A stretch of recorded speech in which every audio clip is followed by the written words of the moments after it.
Hi friends, ఈరోజు ఈ వీడియోలో ఏపీ రాష్ట్ర వ్యాప్తంగా దసరా కానుకగా అక్టోబర్ 1 నుండి పంపిణీ చేయబోయే రేషన్కు సంబంధించి బియ్యంతో పాటు కొన్ని సరుకులు పంపిణీ చేయబోతున్నారు.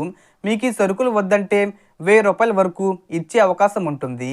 అలాగే దసరా తర్వాత ఈ పథకం కింద వీళ్ళందరికీ ₹15,000 విడుదల చేయబోతున్నారు. సో దానికి సంబంధించిన పూర్తి ఇన్ఫర్మేషన్ ఈ వీడియోలో తెలుసుకుందాం. అండ్ వీడియో మీ నచ్చితే లైక్ చేసి షేర్ చేసి సబ్స్క్రైబ్ చేసుకోండి ఫ్రెండ్స్. సో ఏమాత్రం లేట్ చేయకుండా వీడియోలోకి వెళ్ళిపోద్దాం. సో సీఎం చంద్రబాబు నాయుడు గారు రేషన్ కార్డుదారులకు దసరా కానుక ప్రకటించారు.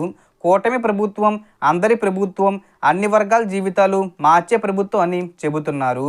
మహిళలకు ఉచిత బస్సు సదుపాయం, ఆటో డ్రైవర్లకు నష్టపోకుండా వారికి ఆర్థిక సాయం ఇవ్వబోతున్నారు. ఇక రేషన్ కార్డుదారులకు ఈ దసరా పండుగకు ఊహించని గుడ్ని సంధించారు. ప్రతి నెల ఇచ్చే బియ్యం మాత్రమే కాకుండా ఈసారి ప్రత్యేకంగా దసరా సందర్భంగా కొన్ని అదనపు సరుకులు కూడా ఇవ్వబోతున్నారు.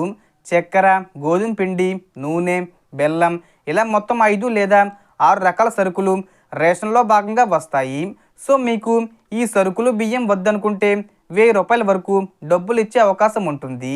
ఎందుకంటే మనకు సంక్రాంతికి కూడా పండుగ రేషన్ ఇవ్వలేదు.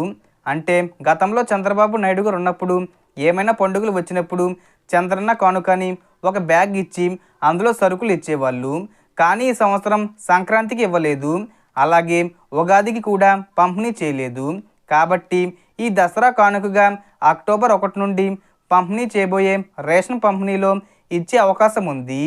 అలాగే ఎన్నికల్లో చెప్పినట్టుగా ప్రతి ఒక్క ఆటో డ్రైవర్లకు ఏడాదికి ₹15,000 ఆర్థిక సహాయం అందజేస్తామని సీఎం చంద్రబాబు నాయుడు గారు మరోసారి ధృవీకరించారు.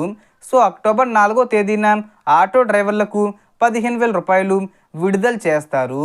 సో దీనికి సంబంధించి ఏ చిన్న ఇన్ఫర్మేషన్ వచ్చినా నేను వీడియో చేసి పోస్ట్ చేస్తాను. ఆ యొక్క అప్డేట్స్ మీరు మిస్ కాకుండా ఉండాలంటే వెంటనే మన ఛానల్ని సబ్స్క్రైబ్ చేసుకోండి. సో మొత్తం ఇన్ఫర్మేషన్ ది ఫ్రెండ్స్. మీకు ఈ వీడియో నచ్చితే లైక్ చేయండి, షేర్ చేయండి అండ్ సబ్స్క్రైబ్ చేసుకోండి. Thanks for watching.